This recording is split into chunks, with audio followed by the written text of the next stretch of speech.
अस्सलाम वालेकुम जी, मेरा नाम आमिर बिलाल है। नाज़रीन, तुर्की के ऊपर काफ़ी ज़्यादा प्रेशर बिल्ड किया जा रहा है और इससे पहले कि मैं डिटेल में जाऊं, एक ओवरव्यू देने की कोशिश करूंगा। एक बात मुसलमानों को और हम जैसे जो तरक्की पजीर ममालिक में रहने वाले लोग हैं उनको समझाने की कोशिश करूंगा कि आप ये चीज़ नोटिस करें, पैटर्न जो है उसको देखने की, उसको समझने की कोशिश करें कि कोई भी मुस्लिम कंट्री जब भी अपनी एक लिमिट से आगे निकलने की कोशिश करता है, या दूसरे लफ्ज़ों में कह लें कि अपनी खुद मुख्तारी की जानिब जाने की कोशिश करता है, तो उसको एकदम से कंट्रोल करने के लिए आलमी ताकतें जो हैं वो एक पेज पर आ जाती हैं। अब आलमी ताकतों में सबसे ऊपर अमेरिका है, उसके साथ इजराइल है जो कि एक बहुत बड़ा इन्फ्लुएंस रखते हैं बज़ाते खुद अमेरिका में, और इसके अलावा दीगर यूरोपीय ममालिक हैं। तो ये सब इकट्ठे होकर जो भी मुस्लिम ममालिक अपनी आवाज़ को बुलंद करने की कोशिश करते हैं तो उनको अंडरमाइन करने के लिए या तो उनके खिलाफ एक तरह का महाज बना लेते हैं या फिर ऐसा नेक्सिस क्रिएट कर लेते हैं कि उनके लिए आगे बढ़ना जो है वो मुश्किल हो जाता है, या फिर अगर इस तरह भी कंट्रोल में ना आए तो उनके ऊपर पाबंदियाँ आयद कर दी जाती हैं। इसकी मिसाल पाकिस्तान है। पाकिस्तान के ऊपर पास्ट में बहुत सारी पाबंदियाँ विदाउट एनी रीज़न, या कह लें कि थोड़ी बहुत रीज़न थी भी या उनसे दरगुजर किया भी जा सकता था, लेकिन इसके बावजूद पाकिस्तान के ऊपर पाबंदियां भी आयद की गई। फैटेफ का मामला अगर देखा जाए तो उसमें पाकिस्तान ने बहुत सारी चीज़ें रिकवर कर ली हैं, बहुत सारी चीज़ें ऐसे हैं जिनके ऊपर पाकिस्तान ने बेहतरी उसमें दिखाई है, लेकिन इसके बावजूद भारत की लॉबी होने की वजह से वहाँ पर पाकिस्तान को अभी तक ग्रे लिस्ट में रखा गया है। दूसरी जानिब सेम लेवल के ऊपर अगर कंपैरिजन किया जाए तो सेम चीज़ें भारत में होती हैं, तो भारत के ऊपर ना कोई आवाज़ उठती है, ना उनके खिलाफ कोई कदम उठाया जाता है। इसी तरह ईरान की बात करें तो ईरान के ऊपर भी अगर उनके एटॉमिक प्रोग्राम का सबसे बड़ा बहाना बनाया जाता है तो जो अलाउड एक स्टैंडर्ड है यूरेनियम को अफजोद करने का वो 20% है, और उससे ऊपर अगर जाए तो उसको आप खिलाफ वर्जी कह सकते हैं आलमी कवानीन की। लेकिन जो ईरान जो है वो वहाँ पर चीज़ों को मैनेज कर रहा है, जिस लेवल के ऊपर जाकर वो यूरेनियम की अफजोदगी कर रहा है वो तकरीबन 4 से 5% है, मतलब कि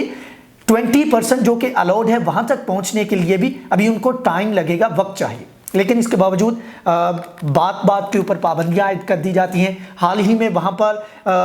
पर बगावत करने के इल्ज़ाम में एक शख्स को फांसी दी गई, तो जो जज थे और बहुत सारे जो ऑफिशियल थे उनके ऊपर फौरी तौर पर बगैर किसी हुज्जत के वहाँ पर उनके ऊपर पाबंदियाँ आयद कर दी गई हैं अमेरिका की जानिब से। तो ये एक बाइसनेस का हमें बाइसनेस देखने को मिलती है, एक डबल स्टैंडर्ड हमें देखने को मिलता है। तो अब टॉपिक के ऊपर आते हैं कि एक और मुल्क जो कि अपने पाँव पर खड़ा होने की कोशिश कर रहा है, जो कि मुस्लिम वर्ल्ड को लीड करने की कोशिश कर रहा है, लीड करने की बात करता है, मुसलमानों के हुकूक की बात करता है, मुसलमानों को रिप्रेजेंट करने की बात करता है, तो उस मुल्क को कंट्रोल करने की कोशिश की जा रही है। और उसमें पहले कदम के तौर पर अमेरिका की जानिब से पाबंदियाँ आयद कर दी गई हैं, और आने वाले वक्त में जैसे ही जो बाइडन अपना ऑफिस संभालेंगे तो मज़ीद पाबंदियाँ आयद कर दी जाएंगी। बात कर रहे हैं तुर्की की। रजब तैयब उर्दवान उनकी फॉरेन पॉलिसी को लेकर देखा जाए तो मुसलमानों के जो इश्यूज़ हैं, मुसलमानों के जो मामलात हैं, उसके ऊपर उनका काफ़ी हार्ड किस्म का स्टांस रहा है, और आने वाले वक्त में वो इसके ऊपर मज़ीद सख्त भी होते जाएंगे। लेकिन with the passage of time हम देख रहे हैं एक तो जो ग्रीस के साथ और साइप्रस के साथ जो मेडिटेरेनियन सी के ऊपर जो मामलात चल रही हैं उस चीज़ को लेकर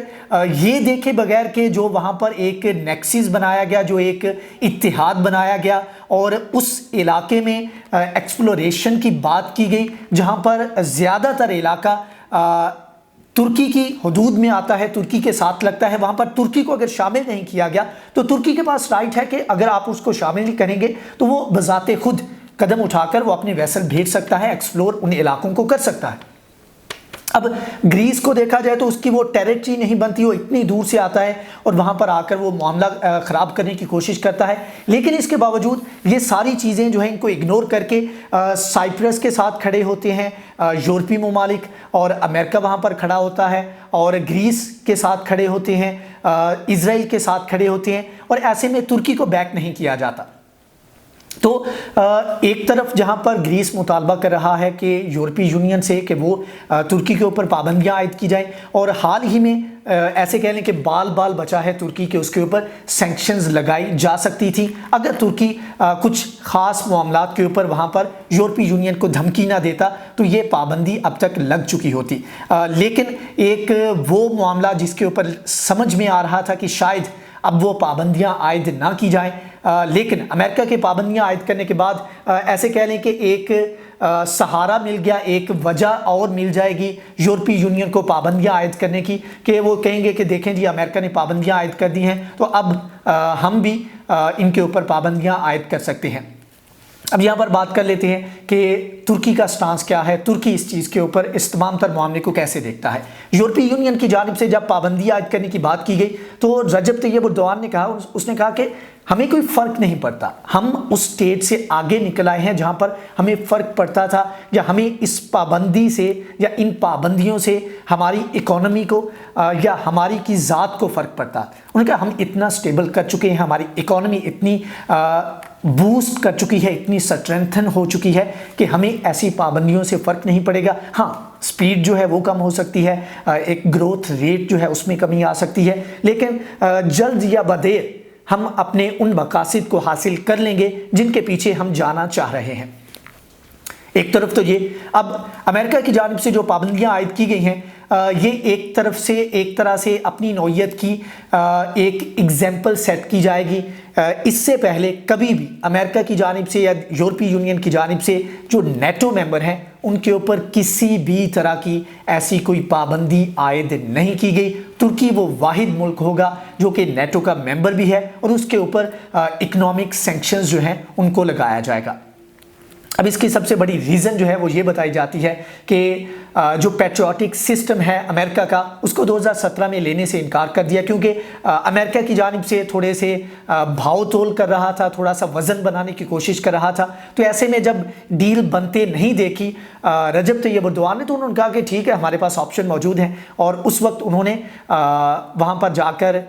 रशिया के साथ राबता किया, और जो कि बेटर, इससे पहले एक वीडियो में हम इसकी स्पेसिफिकेशन के ऊपर बात कर चुके हैं कि किस तरह जो पैट्रियोटिक सिस्टम है वो वन डायमेंशनल है अमेरिका का, और किस तरह 360 डायमेंशन में काम करता है S-400 जो कि रशिया का डिफेंस सिस्टम है।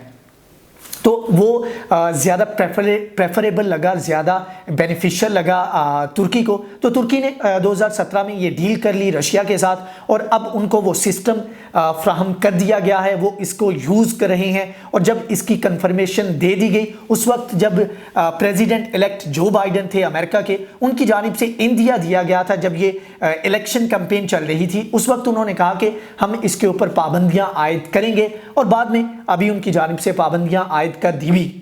इसके ऊपर पाबंदियां आयद कर दी गई हैं। अब यहाँ पर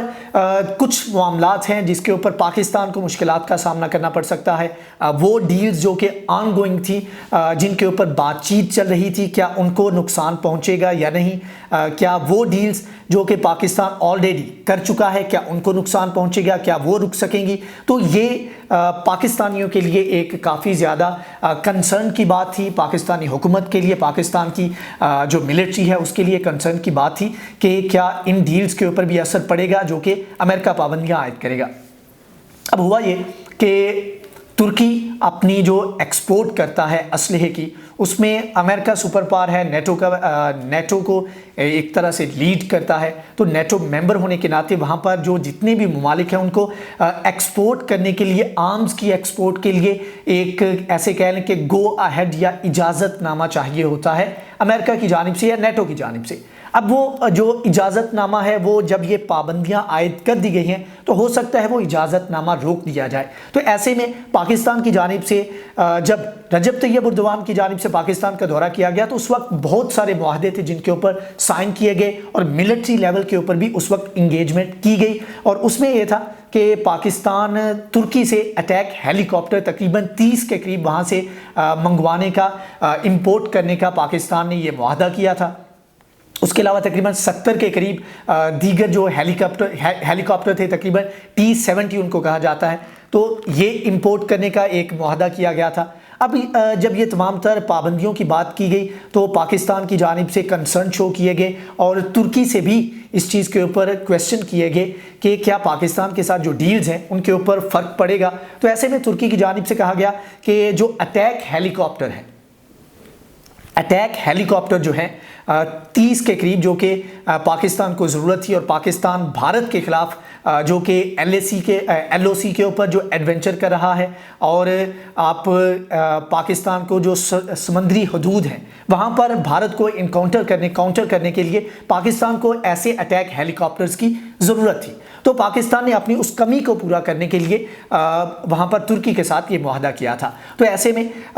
ये डील जो है इसके ऊपर धचका लग सकता है, ये डील जो है ये रुक सकती है। पाकिस्तान ने अगरचे इसके अल्टरनेट के ऊपर गौर करना शुरू कर दिया है कि अगर ये डील सक्सेसफुल नहीं हो पाती, ये इंपोर्ट सक्सेसफुल नहीं हो पाती, तो ऐसे में अल्टरनेट के तौर पर पाकिस्तान जो है वो चाइना से रब्ता कर सकता है।